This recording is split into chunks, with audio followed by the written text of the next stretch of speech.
Previously, we stripped all the old wood siding off the side of this house, and today we're going to work on getting the walls insulated. This house has never had insulation. Instead of disturbing the inside of the house, we decided to work from the outside, get the walls insulated, and we're going to put new siding on the house. It seems pretty straightforward. You'd think throw some insulation in the walls and be done, but we do have a little bit of prep work to do. So let's get started. We have to cut off all this subfloor that's sticking out into the wall. I explained this in the previous video about how this house is balloon framed and the subflooring is sticking into the wall. So let's get that out of the way. It'll make our job easier. We'll cut that flush and we'll try to seal up any gaps to keep bugs out of the walls. We want to make sure that nothing is getting into our new insulation. Before we start those jobs, I'm going to be removing these cross members. When this house is framed in the old style of framing, they put these angled supports on each corner to help stiffen up the house because the house didn't have sheathing. It was just siding and they're just individual boards. So this would help keep the house from doing that. Since we're going to be putting plywood on, I don't need that and I don't need it in the way when I'm insulating.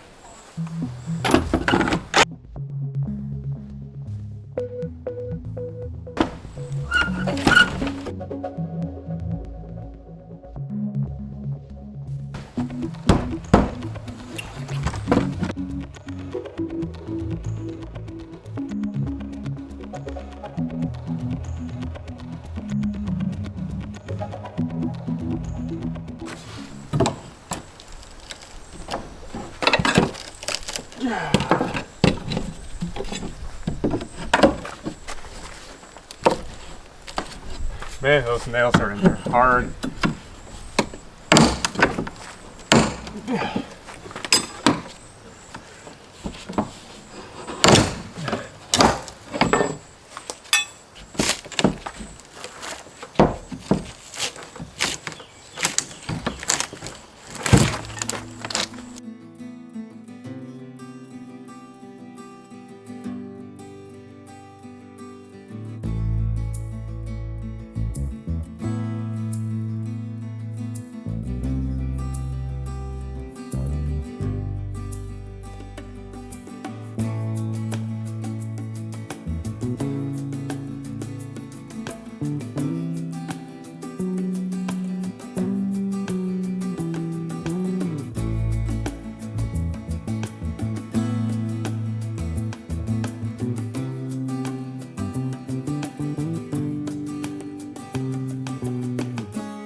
As Evie's been cutting out those subfloor chunks, I have been sealing up the bottom of these walls.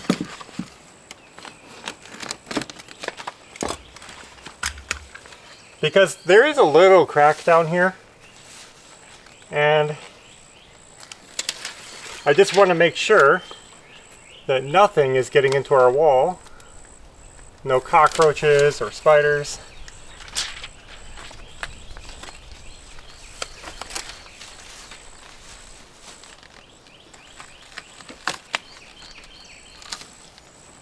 Oh, this one's sticky.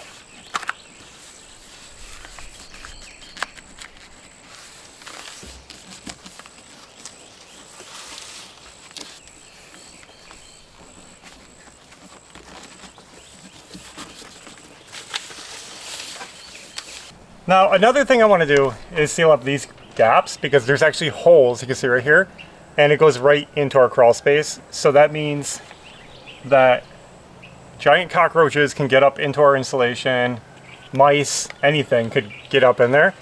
We really try to seal our house up so that pests cannot get in. And so I'm going to see if I can put some tape here right over that crack.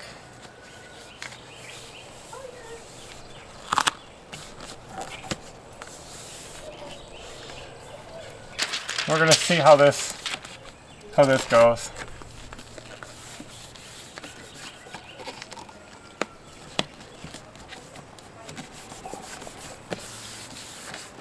That's not too bad. It's kind of hard to tape over an uneven surface, but I feel like if we do that along the whole side here, we should be able to keep most things out. It seals it up pretty good. So I think we're going to do that. I don't really have enough tape. We'll have to run to the store. That's life. Kind of working in the moment here. So I'll use up the rest of this, get some more of these sealed up. I could optionally do spray foam, but I feel like I just want to do this.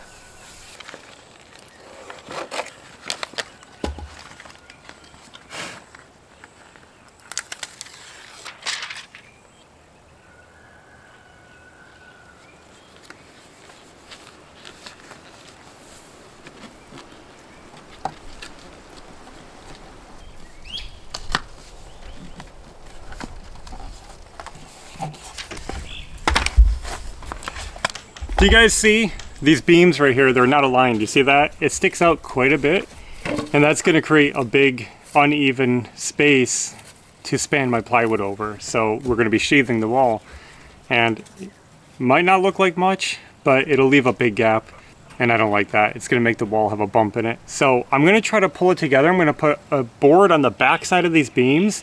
I'm going to lag it in and see if we can pull it flush just with lag bolts.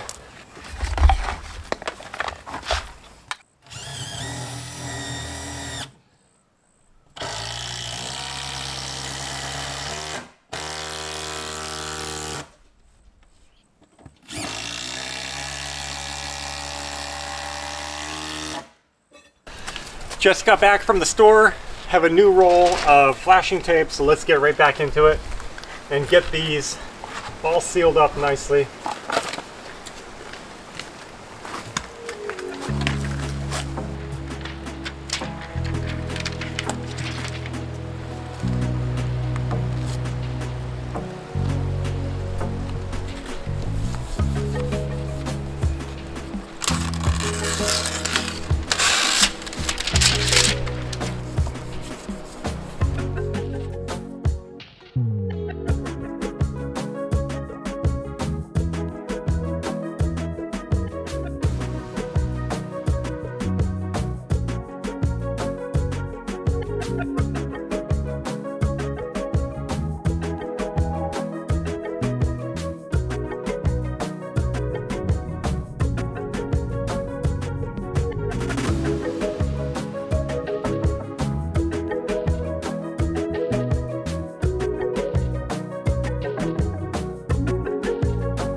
All right, just finished up all my flashing tape. Maybe I'm doing this a little out of order, but I'm going to notch this out. I decided there's too much rot. It's not even rot, it's termite damage. There's too much damage down here. The wood is overall solid, but just this outside is pretty bad, and I want to make sure my plywood has something to nail to. So I'm going to go ahead and notch this out and just piece in a little bit of wood. You'll see.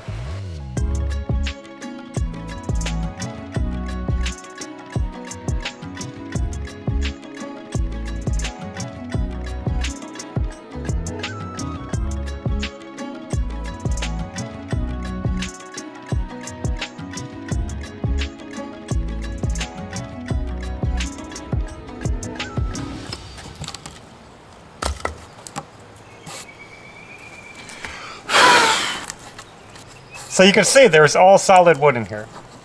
That's about where the termite damage stopped.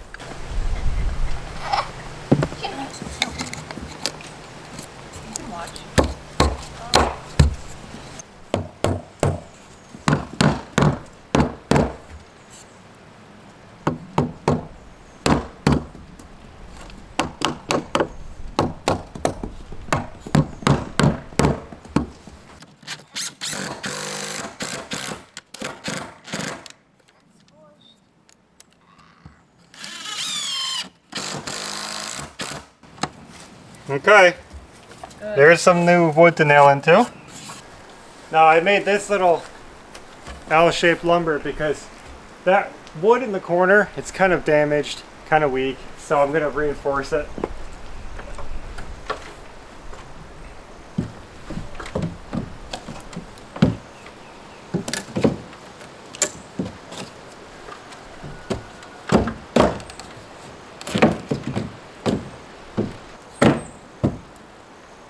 Okay.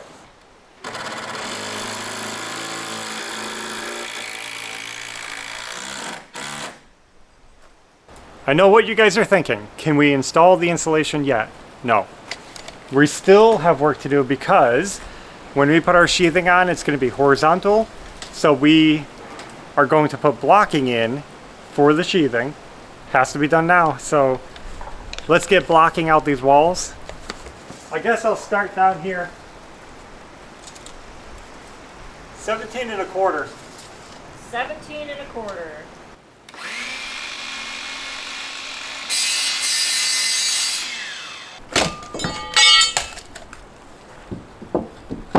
Yeah, a little loose. That could be my fault.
Well guys, we just finished up that row of blocking. Hopefully it's in the right spot. We're not done yet because we actually need another row. This is greater than 4 feet, so we're gonna have another row pretty close to the top. This just helps stiffen up the plywood, keeps it all in line. So let me do some more measurements, more blocking up at the top.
I think all of the blocking is done. Sealed up all the gaps. Everything looks amazing. I think it's finally time for installation.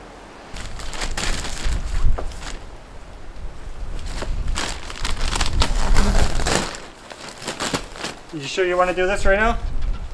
Yeah.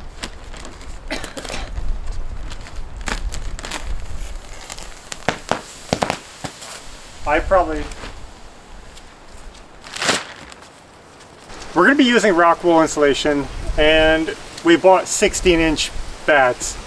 Now this is greater than 16 inches. This one's way greater. We're at 22 inches. So I'm going to show you guys how I deal with old houses where they have these uneven stud bays and the way I like to fill them.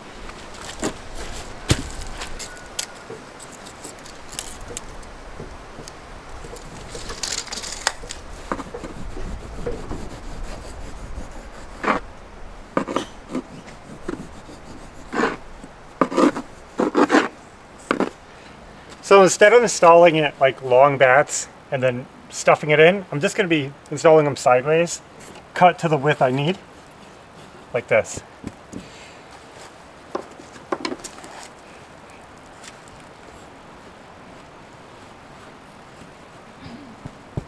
See how nice that is?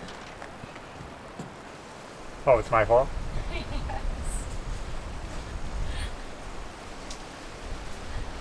There we go. You guys missed it. Just put that one in. That's a good start. Fiberglass. You know how rock wool's like chunky and flaky? Yeah. Perfect.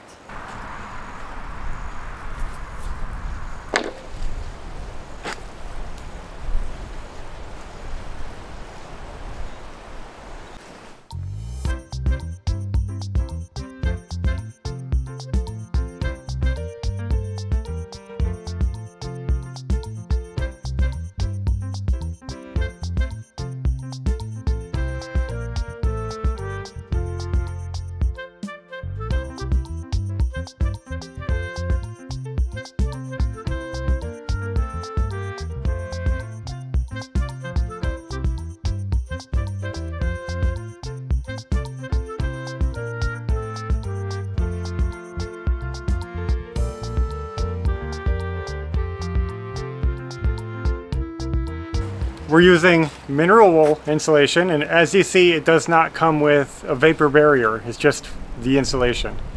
And some people might wonder about putting a vapor barrier up because we're putting it straight in against the wall. You guys are used to seeing a vapor barrier or a vapor retarder on the inside of the house. But where we live, because we're in a southern climate zone, we actually don't need a vapor barrier at all. And in fact, if you do add one, they recommend putting it on the outside of the house. So it's completely opposite to everything you guys know. It's opposite of up north. And I'm going to talk about that vapor retarder later on in this build. But for now, just know that this is exactly how it gets installed, and there's nothing needs to be on the inside between the insulation and the inside wall. This is just perfect the way it is. All right, we finished our bottom row. Now it's going to be ladder work. I think what we're going to do is just finish off the bundle that we have open, and then we'll take a break for the day.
Well guys, huge progress today. We just finished off the last of that bundle, so we're gonna call it quits for today. Look at how much is left. Just a little tiny bit, and we will be done with the installation. Of course, we don't need anything up here because that's the attic. So we only have to worry about insulating where the walls are. So it seemed like today was more prep work than insulation. There is so much prep involved, but with all that prep work, I think we're going to be happier with the final product when it's all done. It's going to be a stronger wall. We have blocking in there for the plywood, so it's going to be secure and not bouncy. We have all the gaps sealed up so that hopefully we can keep everything out of our insulation, keep our walls clean inside. Also, it's going to cut down on any draftiness. The insulation helps, but we want to make sure that there's no air flowing up through our bedroom walls, through all those little cracks. So good, we got all that done. Now, we'll see, it's kind of cool out. You guys can see it's a little bit overcast. I don't know what it's going to do. It's not supposed to rain. Hopefully it stays dry. And then tomorrow we'll open a new bundle. We'll finish off those couple of little sections that need to be finished with the insulation. And then right on to sheathing. I'm hoping tomorrow we can have a super successful day and have all the sheathing on and it's going to be sealed up. So I don't think there's anything else to say about it. Thanks for coming along and supporting us as we renovate our house and upgrade our house. It's going to be so nice to have insulation not only in the summer when we're running our air conditioning, but also during the winter, because even in Florida we do have to run heat, and those bedrooms, it seems like the heaters are always running, trying to keep up with those cold outside walls. So this is going to be a huge upgrade for our house. It's going to save us money. It's going to be more comfortable. I'm looking forward to seeing how it does over the next summer, winter, and beyond. So thanks for watching, and until next time, take care.